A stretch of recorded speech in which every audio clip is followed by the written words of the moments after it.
أعوذ بالله من الشيطان الرجيم بسم الله الرحمن الرحيم والصلاة والسلام على أشرف الأنبياء والمرسلين نبينا وحبيبنا محمد صلى الله عليه وسلم وعلى آله وأصحابه أجمعين وأشهد أن لا إله إلا الله وحده لا شريك له وأشهد أن محمدا عبده ورسوله صلى الله عليه وسلم أما بعد الحمد لله رب العالمين الحمد لله على كل حال.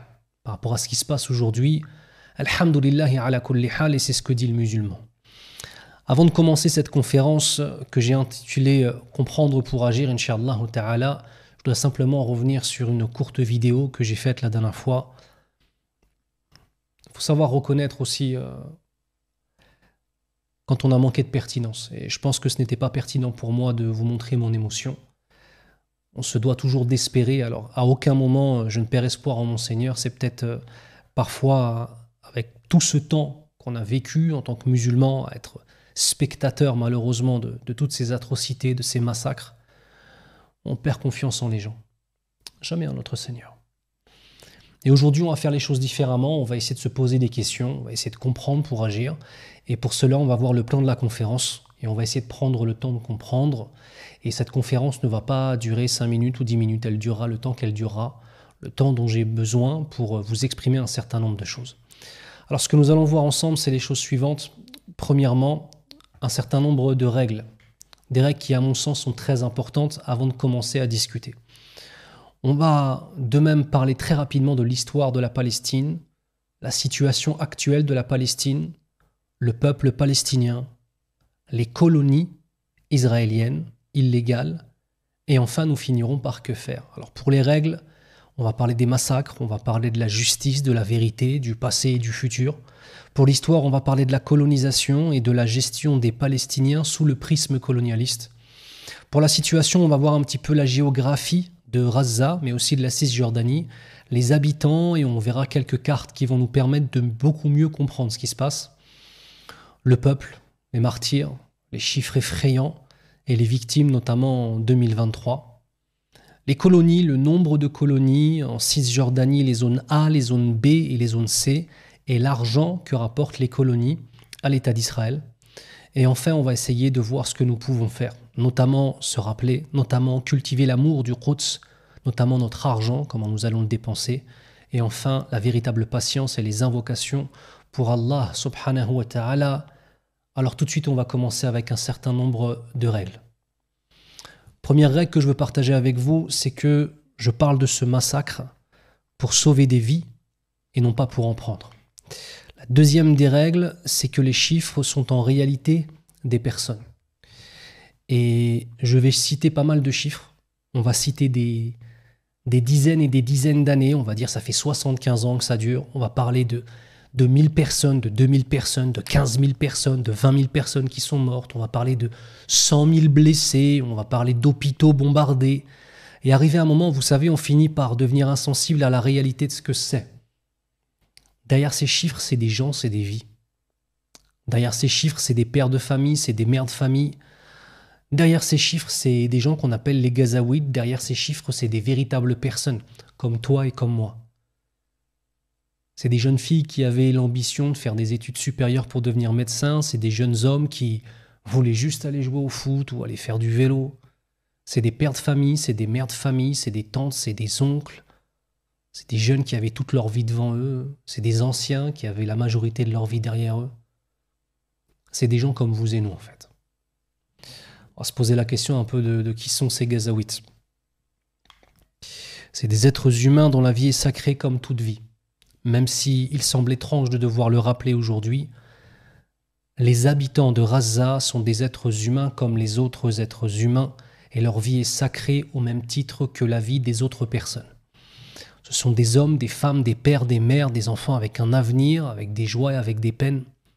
Ce sont des ouvriers, des ambulanciers, des enseignants, des enseignantes, des médecins, mais aussi des chômeurs, parce que vous le verrez, il y a beaucoup de chômeurs malheureusement là-bas depuis le blocus. Et ce qu'ils vivent, les enfants en Gazaouite, ce qu'ils vivent, ce ne sont pas des peines d'enfants. C'est des peines de guerre. C'est des traumatismes profonds. On n'est plus dans l'équation d'enfants qui ont vécu des choses qui ont été difficiles à vivre. On n'est plus dans des joies de parents qui sont normales. Pourquoi ? Parce que Déjà, à Gaza, être un enfant sans être traumatisé, c'est déjà un exploit. Être un père gazaouite, avoir 5 ou 6 enfants, alhamdoulilah, j'ai 6 enfants, qu'Allah les préserve, ya Rabbal Alamin, avoir ces 6 enfants sans en avoir un seul qui a été blessé, sans en avoir un seul qui a été traumatisé par les bombardements, qui a été humilié par le blocus et par, comment dirais-je, toute cette pression qu'il y a par exemple en Cisjordanie sur la circulation interne entre les zones A et B d'une part et les zones C, ou encore avec Israël. C'est plus des ambitions en fait de parents qui sont des ambitions normales. La plus haute ambition qu'ils puissent avoir, c'est des ambitions qui pour nous sont des ambitions de base. On parlera d'origine en vérité, c'est même pas des... Troisièmement, on ne justifie pas le massacre d'une population au nom de la vengeance. Aujourd'hui, sur les plateaux télé, on voit des gens qui sont en train de nous expliquer qu'il est tout à fait normal que l'armée de l'État d'Israël bombarde, tue l'extrême majorité, et on le verra les chiffres, sont des civils, si ce n'est la quasi-totalité, puisque le Hamas est dans les tunnels, dans les souterrains. Une punition collective pour avoir élu le Hamas et les avoir mis au pouvoir, on appelle ça un crime de guerre en fait. Et aujourd'hui, nous avons des gens qui viennent de la façon la plus calme et la plus posée nous expliquer qu'il y a des degrés dans la valeur des vies et que finalement, dans leur esprit, la vie d'un Israélien vaut la vie de dizaines, voire de centaines, voire de milliers de Palestiniens. Non, la vie d'un Israélien vaut la vie de n'importe quel autre citoyen du monde si on se réfère simplement au droit. Et c'est marrant que je dise ce mot-là, le droit, puisque si on avait encore certains qui croyaient au droit international avant le début de ce conflit, et qui sont de confession musulmane, puisque c'est nous-mêmes, nous musulmans, qui nous sentons avant toute chose concernés, et nous avons des gens non musulmans qui simplement ont un sens de la justice, et qui sont intéressés par ce massacre incessant et cette colonisation. Eh bien, si on avait encore qui avait la nefs et la volonté de parler de droit international, il y a une chose en tout cas que vous avez su démontrer aujourd'hui. C'est que le droit international n'existe pas, même dans la pire des horreurs et même au sein des crimes de guerre, à partir du moment où ils sont perpétrés sur des Palestiniens. Voilà la réalité de la conclusion à laquelle même les musulmans les plus laïcs du monde, même si musulmans et laïcs, là ça va être difficile de les mettre dans la même phrase, mais en tout cas ceux qui se revendiquent de l'islam en étant des laïcistes effrénés, n'y croient plus. N'y croient plus en fait. On ne justifie pas le massacre d'une population au nom d'une vengeance. Voilà c'est quoi les Palestiniens en fait. Excusez-moi, je mets des photos parce qu'en fait on a l'impression que ce ne sont plus des êtres humains. Voilà qui sont les Gazaouites. Voilà la réalité. Voilà la réalité du terrain, voilà la réalité de mères et de pères qui partent au travail, qui reviennent et qui trouvent leur logement comme ça. Voilà la réalité d'hommes et de femmes qui avaient des ambitions pour leurs enfants et qui vivent dans des villes qui ont été quasiment complètement rasées.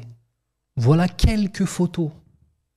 Des milliers et des milliers d'enfants qui ont été massacrés, qui ont été tués. Voilà la réalité. Voilà ce que ces chiffres signifient en fait. C'est des êtres humains qu'il y a derrière les chiffres. Autre élément, mes frères et sœurs, n'attendons pas la justice de la part des injustes. Quand on nous prouve pendant plusieurs dizaines d'années que le Palestinien, dans leur façon de penser, vaut moins qu'un animal et que sa vie n'a aucune valeur, il ne faut pas que l'on soit étonné des actes qui sont en accord avec cette façon de penser. Et tant que nous attendrons la justice de la part des injustes, on n'arrivera pas à comprendre ce qui se passe. Deuxième règle, n'attendons pas la vérité de la part des menteurs. Tous les jours, les gens regardent ce qui se passe, la façon dont ce massacre est médiatisé, et sans arrêt, les gens sont étonnés. Je ne parle pas simplement écœurés, dégoûtés. Ça, c'est normal d'être écœuré et dégoûté. Mais en fait, on a des gens qui sont étonnés.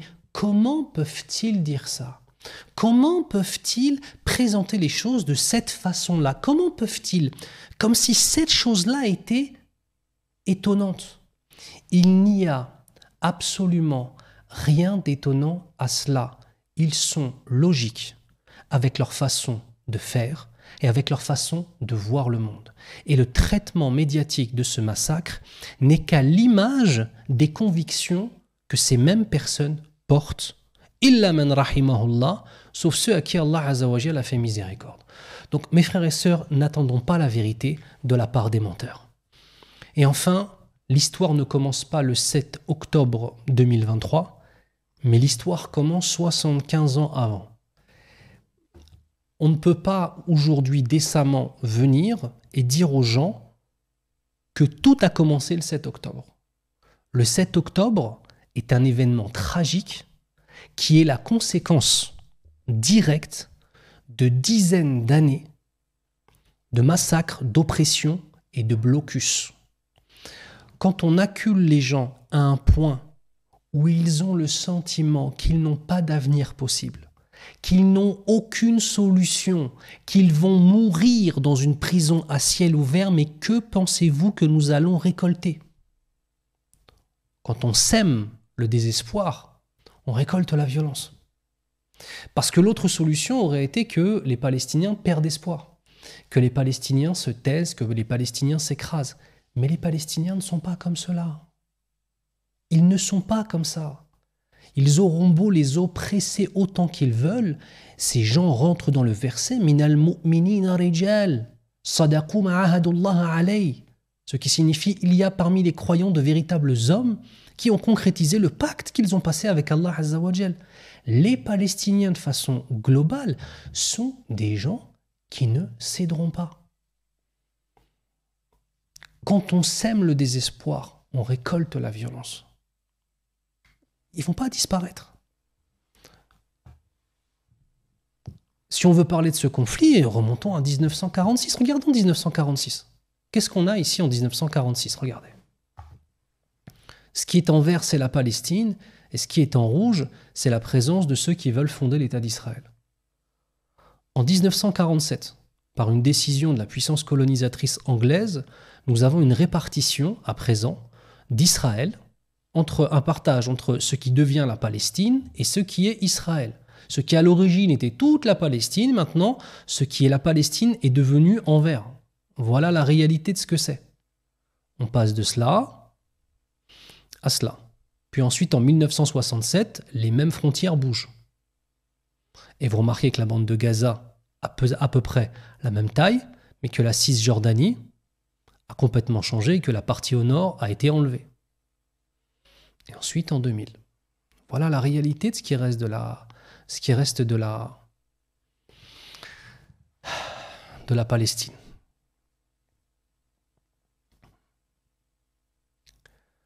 Les Palestiniens, moi j'ai beaucoup aimé cette image parce qu'à mon sens, elle représente ce que sont les Palestiniens. Et les Palestiniens fonctionnent sur un principe qui est le suivant: pas de justice, pas de paix. Voilà ce sur quoi fonctionnent les Palestiniens. Tant qu'ils n'auront pas obtenu justice, ils ne donneront pas la paix. Ils auront beau envoyer toutes leurs forces militaires autant qu'ils le veulent, à moins de les massacrer tous jusqu'au dernier, qui peut-être est une chose qui est prévue. Vu ce qu'on voit aujourd'hui, c'est peut-être une chose qui est prévue. Mais les Palestiniens ne partiront pas. Et ceux qui se sont exilés à l'époque, durant les premières guerres qu'il y a eu, d'une part avec l'Égypte, la Syrie, le Liban, etc., d'une part, et Israël d'autre part, les premières personnes qui sont parties, qui sont devenues des réfugiés apatrides, les Palestiniens ne feront pas deux fois cette même erreur. Ils ne partiront pas. Et ils vivent sur un principe qui est pas de justice, pas de paix. Donc la solution à ce qui se passe aujourd'hui, c'est pas la guerre en fait. C'est la justice. Et si on donne la justice à la personne en face de nous, on lui redonne espoir. Et si on lui donne espoir, on lui donne la possibilité de se projeter dans le futur, d'avoir des projets et de ne plus sentir un sentiment d'injustice. La solution pour obtenir la paix, C'est pas la guerre, c'est la justice. On va faire maintenant très rapidement un petit peu d'histoire. Très rapide, mais je ne vais m'attarder que sur une seule chose. Si vous voulez un document plus détaillé sur l'histoire, je vous conseille de partir sur la chaîne du Mouallim Vincent Souleyman, qui a fait un petit document sur l'histoire de la Palestine, qui est très bien fait, qui vous donnera toutes les clés de compréhension. Ici, je veux me concentrer sur un élément, qui est l'élément de la colonisation. Comprendre le passé pour aborder le futur. Colonisé par l'Empire britannique qui décida de créer l'État d'Israël après le génocide européen perpétré en Allemagne. Israël a été donné par le colon britannique qui à ce moment-là possédait les terres sur lesquelles était la Palestine et en réparation du génocide horrible et inacceptable qu'il y a eu à l'époque contre la population juive dans son ensemble, donc contre les enfants d'Israël de confession juive dans leur ensemble durant la Seconde Guerre mondiale, notamment, mais pas que, par le régime nazi. On avait aussi le régime de Pétain qui était collaborateur, on avait aussi l'Italie fasciste. On a un élément européen avec un projet européen d'éradication de la population juive d'Europe. Pour réparation à cela, l'Empire britannique prend une part d'un terrain qu'ils ont colonisé pour y installer de nouveaux colons qui formeront l'État d'Israël. La gestion des habitants de Palestine fut donc traitée sous un registre colonialiste. Les sous-hommes indigènes doivent se plier à l'homme blanc colonisateur, porteur du progrès et de la civilisation. Et c'est ça, en fait, un des plus gros problèmes qu'on a aujourd'hui avec la Palestine. C'est qu'en fait, on est resté, qu'Allah nous préserve, ils sont restés dans un registre colonialiste. Je veux vous rappeler que c'est une puissance européenne qui a combattu l'Empire ottoman, qui a récupéré la Palestine et d'autres terres, mais qui a récupéré la Palestine, qui ensuite, après la Seconde Guerre mondiale, pour donner un foyer aux Juifs, pour qu'ils puissent se réfugier, leur a donné les terres des Palestiniens. Nous sommes face à des colonisateurs qui ont décidé, malgré les populations locales, de changer l'État et de faire et de créer un nouvel État, qui est l'État d'Israël. L'État d'Israël est donc le résultat de la colonisation européenne. D'accord ? Et c'est aussi ce qui explique le soutien inconditionnel des États-Unis, sur plusieurs angles. Parmi les angles très importants vis-à-vis de cela, il y a plusieurs angles qui font qu'ils soutiennent énormément Israël sans aucune... il n'y a pas de condition en fait, c'est un support inconditionnel. Et parmi les supports, c'est que les États-Unis ont fait la même chose en fait. En fait, les États-Unis, c'est les Français et les Anglais notamment. Dans le Sud, dans l'Amérique du Sud, ce sont notamment les Espagnols et les Portugais qui sont venus, qui ont effectué un génocide sur les populations locales. Donc dans le Sud, ça a été les Espagnols qui ont fait cela, et dans le Nord, ça a été contre les Indiens natifs américains. Ils ont massacré tout le monde, ils se sont imposés, ils ont dit maintenant c'est chez nous. L'homme blanc n'existe pas sur le continent américain à l'origine. C'est une colonisation. Et de pointer du doigt le fait que Israël ait été mis en place par les colons, cela renvoie directement à l'histoire même des États-Unis. Ici, nous sommes face aux conséquences du traitement colonialiste de cette problématique. Et nous sommes à l'origine sur une colonie qui a été mise en place par des colons. Voilà quelle est la problématique d'origine. Nous avons des populations qui ont été colonisées. Et ces populations colonisées ont refusé. Alors, écoutez, sans langue de bois, moi je vais vous dire clairement, est-ce que je suis opposé en tant que personne, à ce que les Juifs aient un pays? Mais aucun problème. Mais que les Juifs aient un pays, je vais plus loin. Il faut que la population juive ait un pays. Ils ont subi suffisamment de persécutions dans l'histoire du monde pour se dire qu'ils ont besoin d'avoir un pays avec une armée, etc. Mais Ce qui s'est passé en termes de relation entre la population juive et la population musulmane, cette cassure qu'il y a eu et qui ne cesse de se creuser, c'est en raison d'Israël en fait. Quand on regarde l'histoire de l'islam, enlevons les débuts houleux entre les musulmans et les juifs à la période de Médine. Enlevons ces débuts houleux. La population juive n'a jamais aussi bien vécu que dans les pays musulmans pendant des centaines et des centaines d'années. Quand les musulmans vont faire la conquête de l'Andalousie, la population juive respire enfin en fait. Et quand les musulmans sont chassés de l'Andalousie, on a les persécutions des musulmans et des juifs à ce moment-là. Ce que je veux dire, c'est que aujourd'hui, on est en train de faire passer cette chose-là comme étant un antisémitisme profond. Déjà, antisémitisme, les sémites, les arabes sont des sémites. Donc si moi je suis un antisémite, ça signifierait que j'ai une haine contre le prophète Mohammed sallallahu alayhi wa sallam. Ça, c'est impossible.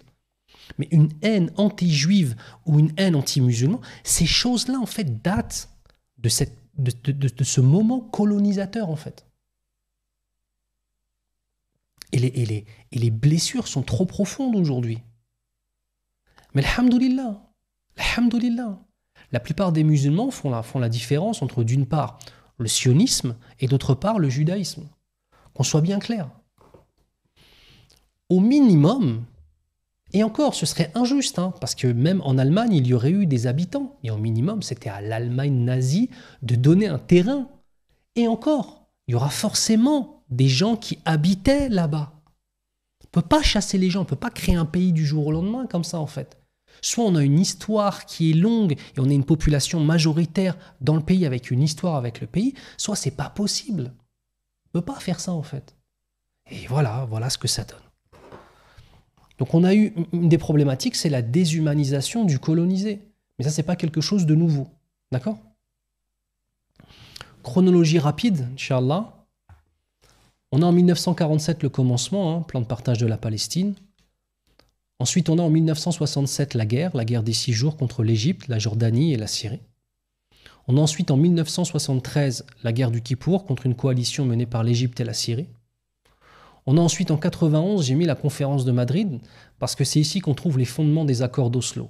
Les accords d'Oslo qui vont permettre de notamment séparer la Cisjordanie en 3 zones, la zone A, la zone B, la zone C, vous verrez c'est dramatique. Et enfin, les militaires de l'État d'Israël contre les Palestiniens, notamment en 2008, 2012, 2014 et maintenant 2023. La situation des Gazaouites, c'est une prison à ciel ouvert.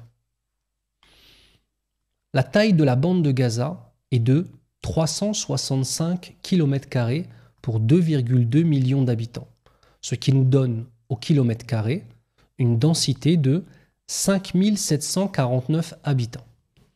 Alors, 5749 habitants, pour une grande ville comme Paris ou pour d'autres, c'est pas énorme. Attention. Mais là, nous ne sommes pas en train de parler de la ville de Gaza. On va voir sa densité.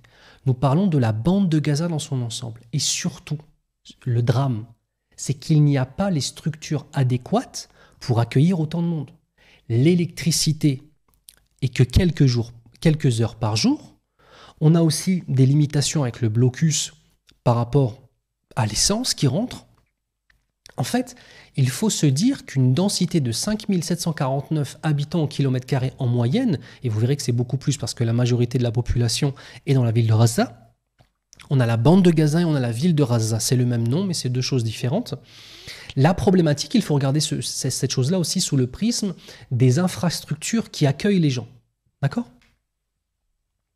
365 km², c'est 41 km de long. Ici, entre là et là, on a 41 km de long. Pour 6 à 12 km de large, 6 km de large ici, 12 km de large ici environ. Pour 37 km de mer ici. Mais ils n'ont le droit de pêcher que sur 6 miles. D'accord ? Que 6 miles. Dans la ville de Raza, on monte à 14 296 habitants. Vous voyez, la moyenne, c'est 5 749. À Raza, dans la ville de Raza, c'est 14 296. Pour comparer avec une ville française, eh bien Toulon a 1214 habitants au kilomètre carré. Voilà la bande de Gaza, voilà à quoi elle ressemble. Voilà à quoi ressemble la bande de Gaza. Ici, nous avons la ville de Gaza, ici, nous avons les camps de réfugiés, nous avons Dar el-Balah, nous avons aussi Khan Younis et on a Rafah. Et on a tout autour d'ici, là, le mur. Et vous verrez que le mur n'est pas le seul. On a ici la frontière avec l'Égypte, et ici, c'est avec Israël. Vous voyez ici, on a un blocus maritime qui fait que personne ne peut venir. Ici, le blocus entoure. Personne n'a le droit de venir par la mer pour aider les Gazaouites. Voilà à quoi ressemble la bande de Gaza. J'ai voulu aussi vous montrer à quoi ressemble Israël à l'échelle française. Donc voilà ce qu'est Israël. Ça, c'est une carte de la France. Et ça, c'est la Palestine et Israël. Maintenant, j'ai voulu vous montrer vis-à-vis de l'Île-de-France, voilà ce que ça donne en Île-de-France. Ça dépasse de l'Île-de-France.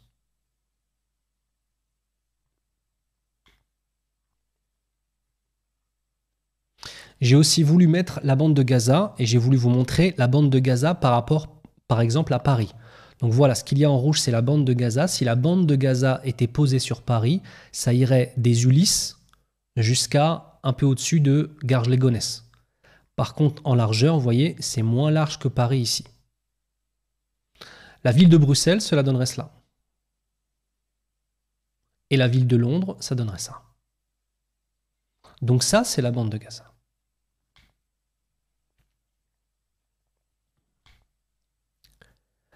Par contre, on a les camps de réfugiés.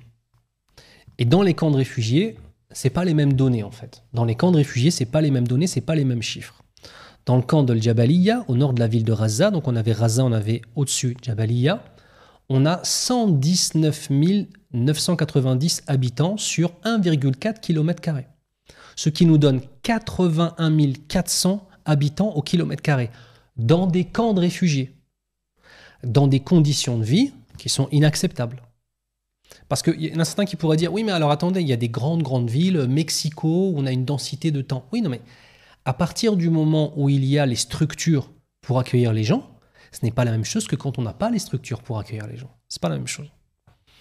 On a le camp de Sharti qui est à 85 628 habitants sur environ 500 mètres carrés. Et cela va nous donner 164 600 habitants au kilomètre carré. Voilà la densité. La ville de Raza, à elle seule, compte 700 000 habitants. La ville de Raza compte 700 000 habitants. C'est un tiers des habitants de la bande de Raza. D'accord ? L'autre tiers est dans les camps de réfugiés. Donc quand on a les forces israéliennes qui pilonnent, qui bombardent sans cesse la ville de Gaza, c'est un tiers de la population de la bande de Gaza qui se fait bombarder. C'est pas rien. Quand ensuite ils leur disent évacuer, aller vers le sud, les frontières ne sont pas ouvertes. On parle encore de déplacement, on parle encore de traumatisme, on parle de populations, de toute façon, qui ne peuvent que se faire tirer dessus. Leur situation, des chiffres accablants pour les forces d'occupation. Alors j'ai essayé de marquer un certain nombre d'éléments qui sont importants à comprendre, Inch'Allah. Premièrement, toutes les familles palestiniennes ont des morts dans leurs proches. Alors ça, si on veut ancrer une fracture entre deux peuples, il n'y a pas meilleure solution que ça. Vous ne rencontrerez jamais une seule famille palestinienne de Cisjordanie ou de Raza qui vous dira « Dans ma famille, nous n'avons jamais eu de morts ou de blessés par l'armée des forces d'occupation. » Jamais vous ne pourrez avoir ça. Il y aura toujours un cousin, un oncle, un frère, un père, une mère, une sœur, une fille, un fils ou quelqu'un. Toujours, il y aura toujours quelqu'un. Toutes les familles palestiniennes sont endeuillées, absolument toutes. 80% de la population dépend de l'aide humanitaire internationale dans la bande de Gaza. Écoutez bien ces chiffres. 75% de la population a moins de 30 ans, 75% de la population a moins de 30 ans. Et écoutez bien, on n'a pas le droit de sortir de la bande de Gaza pour les moins de 30 ans. On a 75% de la population qui n'est jamais sortie de Gaza et qui connaissent le blocus maritime, terrestre et aérien depuis des dizaines d'années, enfin depuis plus de 10 ans. 60% des Gazaouites souffrent d'insécurité alimentaire. Entre 40 et 50% de chômage de façon globale, entre 40 et 50% de chômage de façon globale et 60% chez la jeunesse. Écoutez bien, 95% de l'eau pompée localement est contaminée et non potable. L'électricité, c'est quelques heures par jour. Sur les quelques 5 800 000 Palestiniens aujourd'hui dénombrés dans le monde, 60% vivent en exil, dont près de 2 500 000 sont installés dans les pays limitrophes, la Jordanie, le Liban et la Syrie.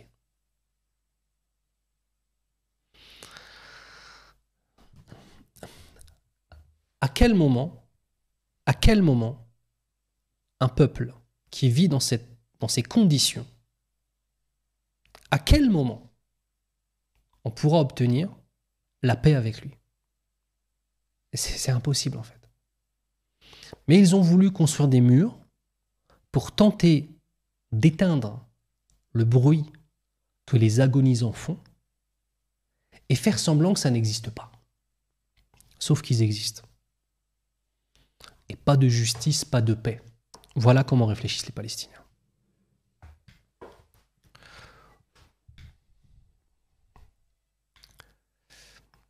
La punition collective, depuis 2007 avec le blocus économique, blocus terrestre, aérien et maritime depuis 2007. Et c'est un véritable effondrement économique pour la bande de Gaza. De même, on n'a pas de circulation libre en Jordanie. Vous allez voir les cartes, c'est effarant. Bombardements sur les hôpitaux, sur les universités, sur les structures, sur les routes, sur tout.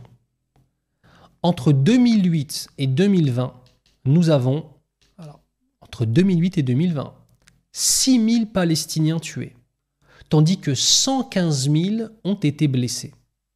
Les différentes opérations militaires qu'on a eues, c'est l'opération Plomb Durci, en décembre 2008 et janvier 2009. On a l'opération Pilier de défense en novembre 2012 et on a l'opération Bordure protectrice en juillet-août 2014. Et là, on a opération, je ne sais pas comment ils vont l'appeler, massacrons-les tous jusqu'au dernier en 2023. Allah al-Musta'an.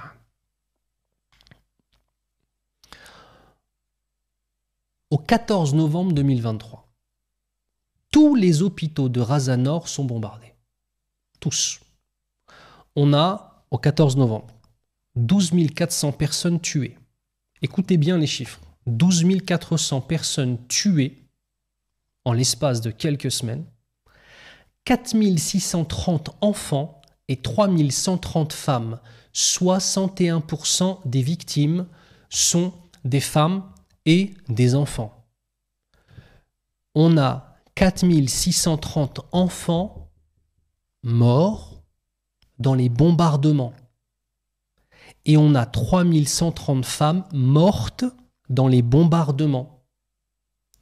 On a 27 490 personnes blessées. Les hôpitaux ont été bombardés. Il n'y a pas de carburant pour pouvoir transporter les gens. Il n'y a pas l'électricité. Il n'y a rien. Il n'y a pas de moyen de soigner les blessés. Parmi les blessés, plus de 8600 sont des enfants. Alors, je veux que vous compreniez, il y a la blessure de Jtemin Klak et il y a la blessure de bombardement.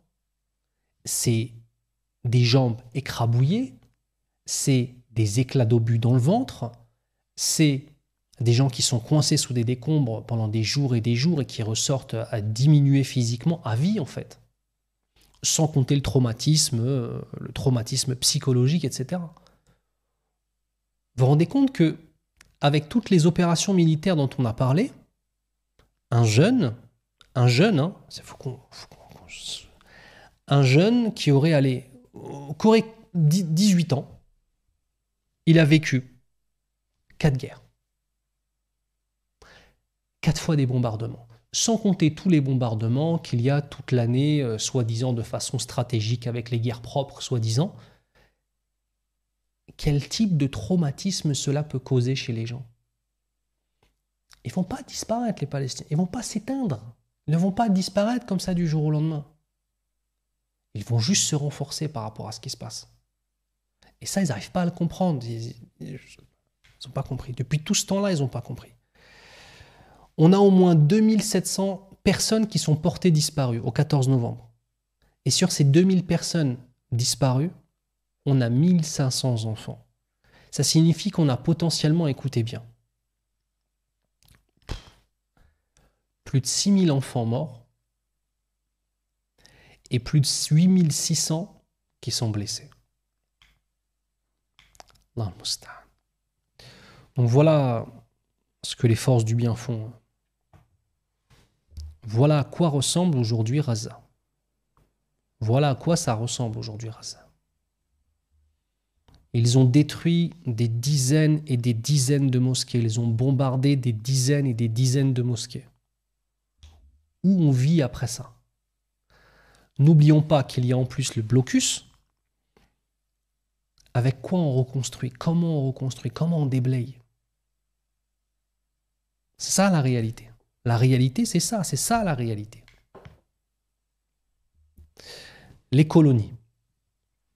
Parce que c'est là où nous avons, vu que c'est un État qui a été fondé sur des bases coloniales, ils ont continué à avoir des colons. Jusqu'à aujourd'hui, il y a des colons. Alors les colons sont sortis de la bande de Gaza, ils ont été obligés de le faire, mais ils sont encore en Cisjordanie. Et vous allez voir qu'ils possèdent la majorité de la Cisjordanie. Donc on a 483 colonies, avant-postes et constructions. C'est comme ça qu'ils appellent. Si on prend les colons à la fois de Jérusalem-Est et de la Cisjordanie, on est environ à 596 900 colons. Donc, comme je vous le montrais tout à l'heure, la Palestine a été grignotée au fur et à mesure, jusqu'au moment où il ne reste quasiment plus rien.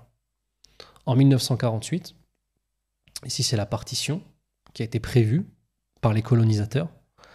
Ensuite, on a, après la guerre, en 1948, et ensuite on a aujourd'hui, voilà ce qui reste, avec des murs autour. La colonisation en Palestine, les colons israéliens, quelques chiffres clés. Le pourcentage de colons en Cisjordanie, dont Jérusalem-Est, il représente 17% de la population. C'est-à-dire qu'on a 2 918 061 Palestiniens de Cisjordanie, si on prend Jérusalem-Est aussi, donc quasiment 3 millions. Mais à ces 3 millions, dans les terres palestiniennes de Cisjordanie, je ne vous parle pas du reste, je ne vous parle pas de ce qui a été transformé en Israël, je vous parle des terres de Cisjordanie, nous avons quasiment 600 000 colons, si on prend Jérusalem-Est. Ici, ce sont des éléments où nous avons une colonisation qui est encore plus forte. Ici, dans cette zone-là, la première, on a 24,4% de la population qui sont des colons.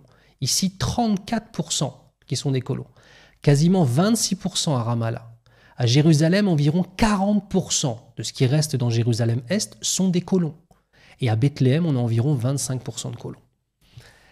Je ne suis plus en train de parler de l'époque où ils ont créé l'État d'Israël, je suis en train de parler là maintenant, tout de suite là, de la Cisjordanie, qui est censée être la Palestine, un pays en tant que tel, qui porte en son sein quasiment 600 000 colons. Alors là, quand on vous dit 24% de la population, tu vas peut-être te dire que ils vivent avec les Palestiniens. Ah non, ils ne vivent pas avec les Palestiniens. Et leur ont été attribuées les meilleures terres, et ils sont dans des bunkers. Ils ne sont pas mélangés avec les Palestiniens. L'évolution du nombre de colons en Cisjordanie hors Jérusalem-Est. En 1990, environ 81 900. En 1995, un peu plus de 134 000. En 2000, quasiment 200 000. En 2005, quasiment 250 000. En 2010, un peu plus de 300 000. Et en 2015, 385 900. Là, on arrive à un peu plus de 400 000 aujourd'hui. L'impunité des colons en Cisjordanie, dont Jérusalem-Est. Nous avons 1167 plaintes déposées en 2015 contre des colons pour violence, dégradation ou vol de terre. 7,4% des plaintes ont abouti à une inculpation des responsables. 1,9% des plaintes ont abouti à une condamnation effective. Alors, je résume. 1167 plaintes, sans compter tous ceux qui ne sont pas allés jusqu'à la plainte. On aura donc environ 92,6% des gens où il n'y aura pas de suite. On a juste 7,4% qui vont avoir une suite.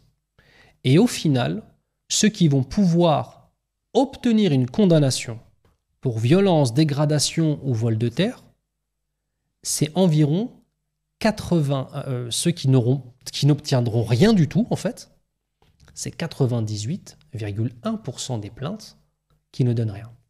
Après, à ces gens-là, on va leur dire, croyez au droit. Le droit local, voilà le droit local.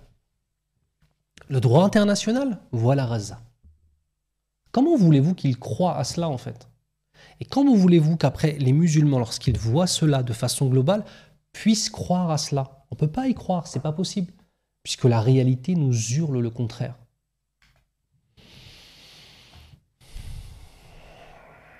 Je vous invite à aller sur un site qui est excellent et qui est tenu par l'association B'Tselem. D'accord? On va y aller ensemble sur ce site-là et c'est Conquer and Divide b'tselem.org maps. D'accord? On va y aller ensemble, Inch'Allah, dessus pour essayer de voir ce qui se passe en tant que tel et qu'est-ce que nous avons comme problématique vis-à-vis des terres. Donc pour voir la Cisjordanie et ce qui se passe en Cisjordanie et voir la notion des zones A, des zones B et des zones C, on va y aller ensemble, Inch'Allah. Donc voilà, ici vous avez une carte, ici vous avez Gaza. À l'époque, ça c'était toutes les colonies que nous avions dans Gaza. Elles ont été démontées par la suite.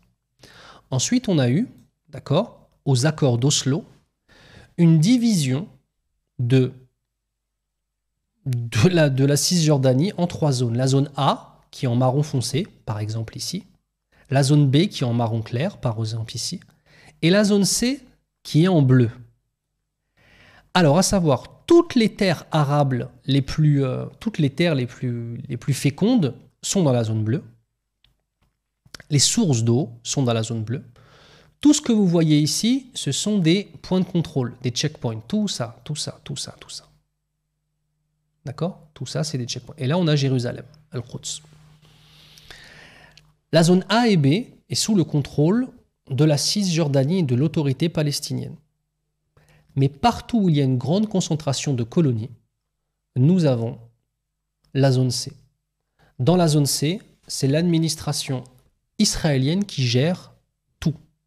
C'est-à-dire que les Palestiniens de Cisjordanie qui vivent là-bas, on leur dit vous êtes des Cisjordaniens, vous êtes des Palestiniens, mais l'autorité administrative, sur tout un tas de choses, c'est Israël exclusivement. Donc même la Cisjordanie, voilà ce qu'il en reste. Tous les petits points, tous les petits triangles que vous voyez là, ce sont des colonies. Voilà. Pour donner un total, ici, de quasiment 600 000 colons qui sont dedans, parce qu'ils veulent tout récupérer. D'accord ? Voilà à quoi ça ressemble.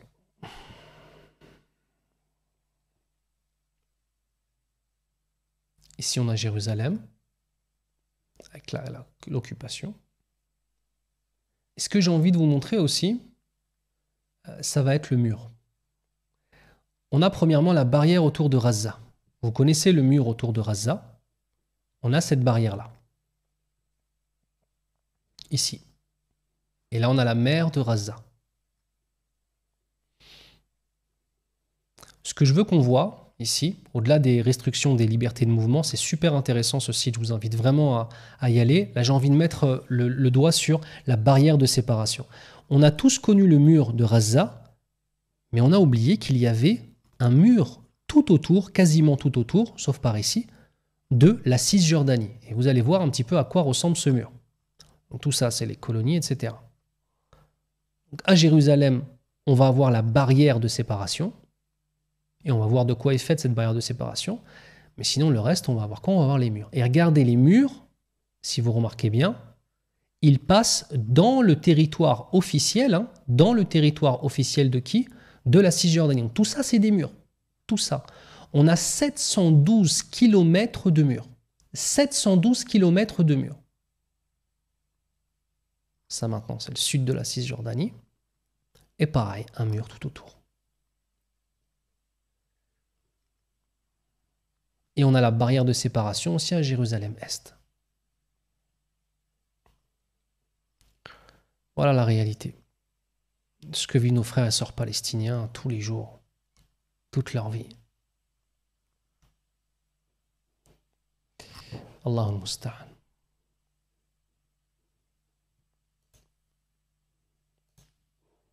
Donc combien de colonies? Les zones A et B sont sous contrôle de l'autorité palestinienne, comme vous l'avez vu. La zone C, qui est environ 60% du territoire, est exclusivement sous contrôle israélien. On a aussi des constructions d'autoroutes qui relient les colonies entre elles. Et comme je vous l'ai dit, on a environ 712 km de barrières en Cisjordanie. En 2022 et sur l'année 2021, le Palestinian Central Bureau of Statistics comptabilisait, en 2021, comme je vous le disais, 465 400 colons en Cisjordanie si on exclut Jérusalem-Est. 13 586 colons s'installent en moyenne chaque année dans les territoires occupés. 13 586 personnes qui viennent s'installer dans les territoires occupés. On a 483 sites occupés. On a 151 colonies en tant que telles. On a 163 avant-postes, c'est-à-dire c'est des colonies en devenir. Et on a 25 avant-postes reconnus comme colonies. Donc on a les colonies, ce qui va devenir une colonie officielle, mais qui est déjà dans les faits une colonie, et 25 avant-postes qui sont maintenant devenus colonies. Et on a 144 autres constructions, comme des bases militaires par exemple. La barrière de séparation qu'on a vue tout à l'heure, elle fait environ 60 mètres de large en moyenne. On a des clôtures, des barbelés et des fossés des deux côtés. Ou bien alors, si ce n'est pas les clôtures et les barbelés sur 60 mètres de large avec des fossés des deux côtés, on a sinon un mur de béton de 8 à 9 mètres de haut dans les milieux urbains.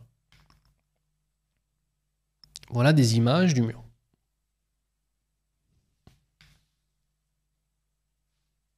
Voilà. Voilà ce que voient les gens. Quel impact économique de ces colonies? Alors on pourrait se dire, mais pourquoi ils continuent avec les colonies puisque c'est quelque chose qui est une des plus grandes sources de conflits? Il y a tout un tas de raisons. Première des choses, c'est qu'ils veulent récupérer tous ces territoires. Le but, c'est de récupérer tous ces territoires à un moment ou à un autre. D'accord? Mais il y a aussi autre chose, c'est que les colonies rapportent beaucoup d'argent à l'État d'Israël. On estime, d'accord, les Nations Unies ont estimé qu'entre 2000 et 2020, les Nations Unies ont évalué à 628 milliards de dollars les contributions des colonies à l'économie israélienne. On a l'expansionnisme, bien sûr, mais on a aussi quelque chose de très, très, très pécunier. Alors que faire? Chacune de nos adorations est une brique qui renforce la forteresse autour de nos frères et sœurs. Et chacun de nos péchés est une fissure dans les murs de cette même forteresse. Pourquoi j'ai voulu écrire ça, mes frères et sœurs, c'est que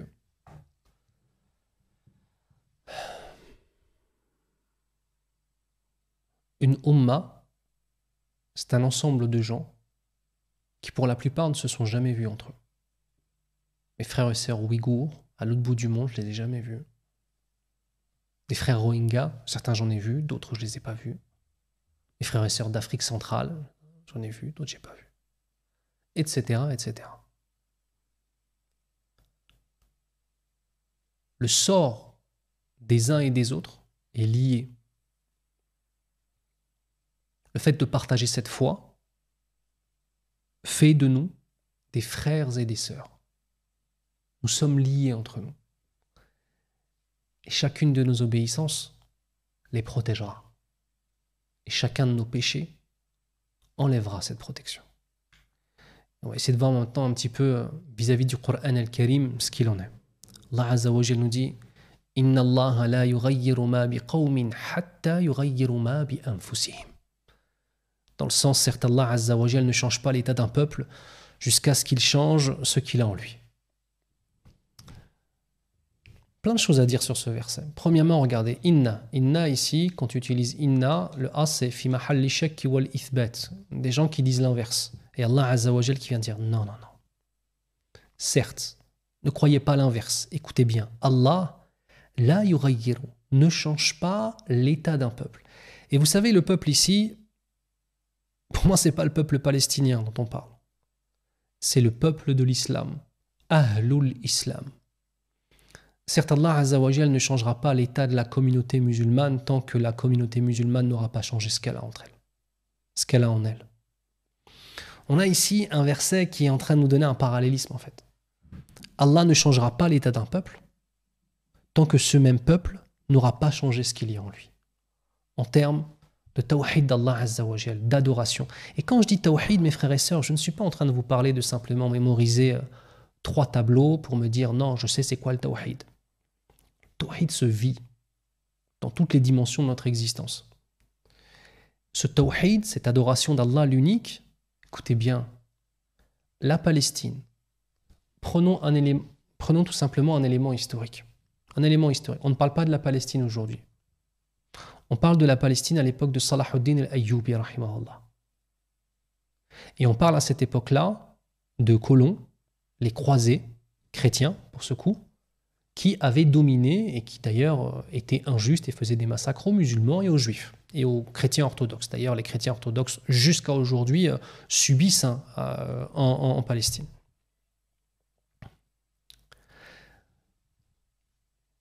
Salah ad-Din al-Ayyubi, rahimahullah, peut-être qu'avant lui, on a eu des dizaines et des dizaines. Sauf qu'il n'avait pas une population musulmane qui était prête à accueillir ce Salah ad-Din al-Ayyubi. Et c'est ainsi que certains grands savants de l'histoire de l'islam ont éduqué leur peuple pendant plus de 200 ans. Parmi les grands savants de cette époque-là, on a l'imam Abu Hamid al-Ghazali, rahimahullah, qui a fait une éducation spirituelle des gens. Récupérer la Palestine à cette époque-là, contre les croisés, ce n'était qu'une incidence, ce n'était que la conséquence, qu'une simple conséquence au fait que les musulmans étaient plus attachés à leur dîn.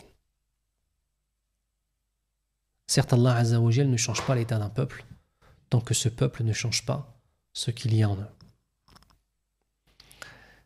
Autre élément par rapport à nos frères et nos sœurs qui sont morts, tous nos petits frères, toutes nos petites sœurs, toutes nos sœurs, nos grandes sœurs, nos petites sœurs, tous nos frères, nos grands frères et nos petits frères.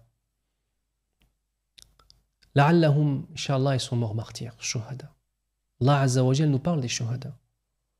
ولا تحسبن الذين قتلوا في سبيل الله أموات بل أحياء عند ربهم يرزقون فرحين بما آتاهم الله من فضله. Ce qui signifie, et ne crois pas que ceux qui sont morts, fi sabilillah, qui ont été tués, fi sabilillah, sont morts, non. Ils sont vivants auprès de leur Seigneur. Ils sont vivants auprès de leur Seigneur. Bien pourvus et joyeux de la faveur qu'Allah Azza wa Jal leur a accordée. Et ravis de ceux qui sont restés derrière eux et ne les ont pas encore rejoints, et ne connaîtront aucune crainte et ne seront point affligés. Ils sont ravis d'un bienfait d'Allah et d'une faveur et du fait qu'Allah ne laisse pas perdre la récompense des croyants. Ceux qui, quoiqu'atteints de blessures, répondirent à l'appel d'Allah et du messager, il y aura une énorme récompense pour ceux d'entre eux qui ont agi en bien et pratiqué la piété. Certes, ceux auxquels on disait « Les gens se sont rassemblés contre vous, craignez-les », cela accrut leur foi et ils dirent « Allah nous suffit et il est notre meilleur garant. Hasbunallah wa ni'mal wakil ». Ils revinrent donc avec un bienfait de la part d'Allah et une grâce, nul mal ne les toucha, et ils suivirent ce qui satisfait Allah, et Allah et détenteur d'une grâce immense. Pourquoi je vous mentionne ce verset? C'est parce que mes frères et sœurs, quoi qu'il arrive, vous savez, hein, tous nos petits frères et toutes nos petites sœurs, et grands frères et grandes sœurs, qui sont morts, massacrés, étouffés sous des décombres, explosés par un missile, abattus par des balles. Si Allah Azza wa Jal leur donne le statut de martyr, ce sont les plus heureux que l'on puisse s'imaginer. Nos cœurs saignent, il n'y a aucun doute là-dessus. Mais leur finalité à eux, c'est le paradis, Inch'Allah. Donc même si tous ces événements nous attristent, et c'est normal que les larmes coulent, c'est normal, tout ça c'est normal, nous sommes des humains. Le prophète sallallahu alayhi wa sallam, lorsque son fils Ibrahim radiyallahu anhu est décédé, il a pleuré, le Nabi sallallahu alayhi wa sallam. Mais rappelons-nous d'une chose, leur finalité à eux est la plus heureuse des finalités, alhamdulillah.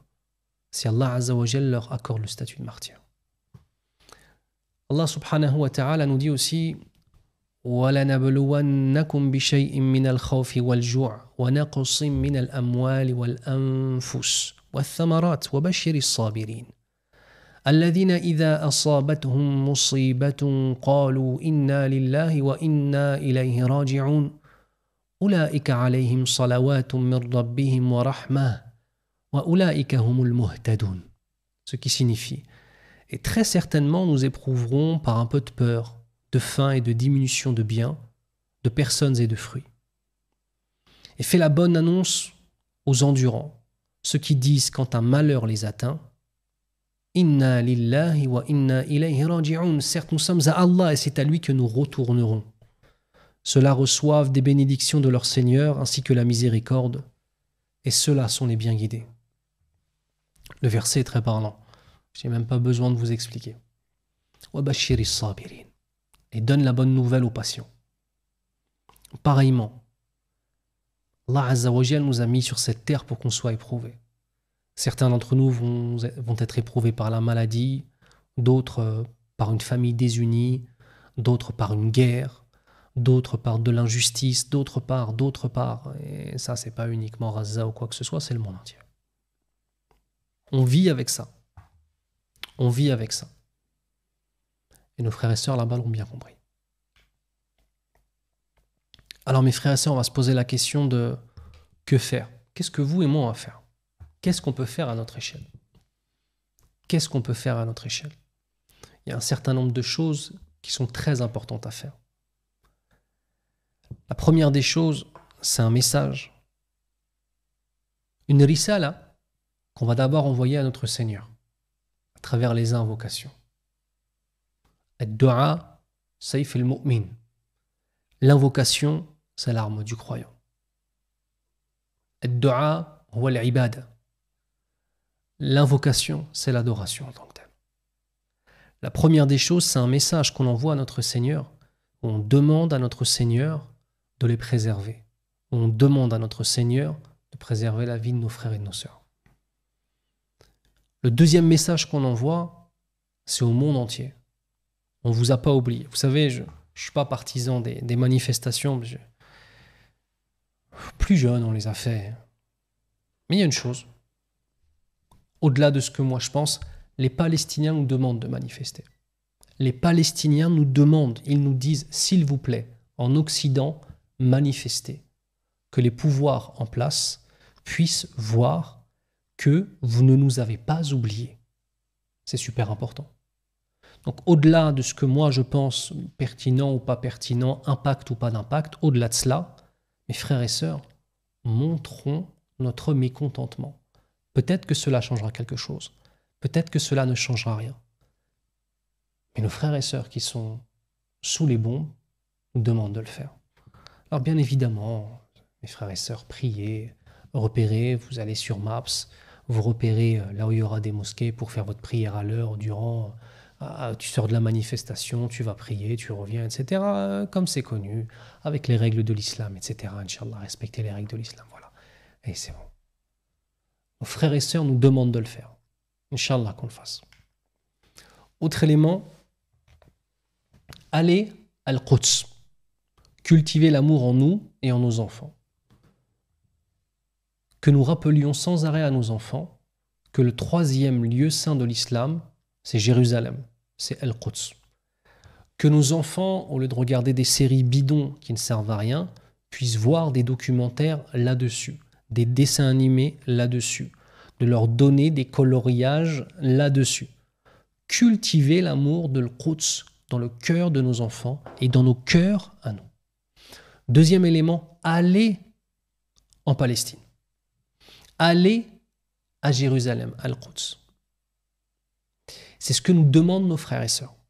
Les Palestiniens là-bas nous disent « Venez nous voir. Nous voulons voir le monde entier qui vient nous voir. » Ils nous demandent de le faire, autant que faire se peut. Donc, première des choses, on invoque notre Seigneur. Deuxième des choses, on crie au monde qu'on ne les a pas oubliés. Même si malheureusement, la plupart de ceux et celles qui dirigent les pays des musulmans semblent être aveugles, sourds et muets à ce qui se passe, en tout cas nous les musulmans, la population musulmane, on ne vous a pas oublié.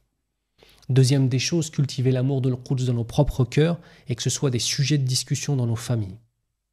Vraiment. Troisièmement, aller à l'Quds. Quatrièmement, notre argent. Ne pas donner son argent à ceux qui financent des massacres ou des oppressions. Partout dans le monde. Pas uniquement en Palestine. Pas uniquement les États, pas uniquement les entreprises qui vont donner à l'armée d'Israël ou quoi que ce soit. Non, non, non. Y compris ceux qui oppressent nos frères en Chine parmi les Ouïghours. Y compris. Avoir une conscientisation de l'impact monétaire. Avoir une conscientisation du fait que, par mes achats, je peux participer à l'oppression de mes frères et sœurs. Qu'Allah nous préserve. Et enfin, et je voulais commencer et finir par cela, invoquer encore Allah Azza wa Jal. Plus notre proximité avec notre Seigneur est grande, et plus nos invocations sont exaucées. Et sachez une chose, peut-être que la meilleure des choses dans l'exaucement de l'invocation, c'est que tout s'arrête. Peut-être que la meilleure des choses, c'est pas que tout s'arrête. Nous sommes des musulmans. Nous sommes soumis à notre Seigneur. Nous sommes des musulmans. Ça vient de aslama. Soumis à notre Seigneur. On sait qu'Allah Azza wa Jal fait ce qu'il y a de mieux. On peut vivre des injustices dans la vie d'ici-bas. Mais la réalité, c'est qu'Allah Azza wa Jal a des plans. وَيَمْكُرُونَ وَيَمْكُرُ اللَّهُ وَاللَّهُ خَيْرُ الْمَاكِرِينَ. Et ils complotent, mais Allah Azza wa Jal a ses plans. Et Allah Azza wa Jal est le meilleur des stratèges. Barakallahu fikum, hayyakumullah, qu'Allah vous préserve, qu'Allah vous accorde les plus hauts degrés du paradis. Cette image, je voulais finir dessus parce que à elle seule, elle représente la volonté des Palestiniens. Quoi qu'il arrive, ils seront là. Et Inch'Allah, on sera là avec eux, Ya Rabbal Alamin. Tout ce qu'on pourra faire pour soutenir ce peuple, on le fera bi'idhni Rabbil Alamin. Qu'Allah préserve nos frères et sœurs à travers le monde, qu'Allah nous accorde la justice, qu'Allah fasse miséricorde à tous nos martyrs. Ya Rabbal Alamin.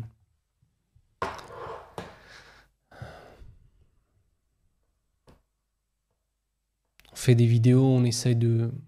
J'espère que vous avez appris des choses, j'espère que j'ai rappelé des choses que vous connaissez déjà certainement.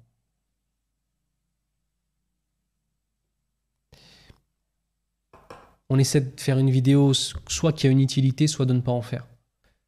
J'ai réfléchi longuement et je me suis dit que cette vidéo pouvait avoir une utilité, Inch'Allah ta'ala. Qu'Allah vous préserve tous et toutes. Qu'Allah nous accorde son pardon. Qu'Allah accorde aux victimes le statut de shuhada, de martyr. Et qu'il fasse qu'ils soient bien vivants auprès d'Allah Azza wa Jal, yurzaqun, en train d'avoir la subsistance de la part d'Allah subhanahu wa ta'ala. سبحانك اللهم وبحمدك أشهد أن لا إله إلا أنت أستغفرك وأتوب إليك والسلام عليكم ورحمة الله وبركاته.